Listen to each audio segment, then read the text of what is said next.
Стой! Если ты каждый день меняешь стратегию, это не рынок тебя сливает. Это отсутствие системы тебя минусит. Ты вроде бы много делаешь, но результата нет.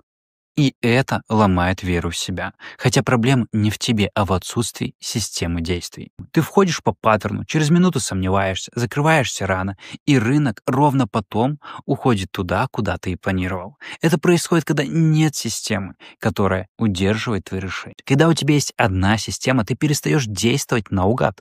Стратегия становится не набором советов, а системной моделью поведения. Когда у тебя есть четкая модель, где рынок сейчас, что это значит и что ты должен делать, хаос исчезает. Ты перестаешь собирать пазл из случайных советов. Все твои действия зависят не от настроений, а от понятной логики. Если хочешь понять, как я сам ушел из хаоса в стабильность, я собрал короткий мини-гайд по своей системе. Доступ в описании. Изучи и примени.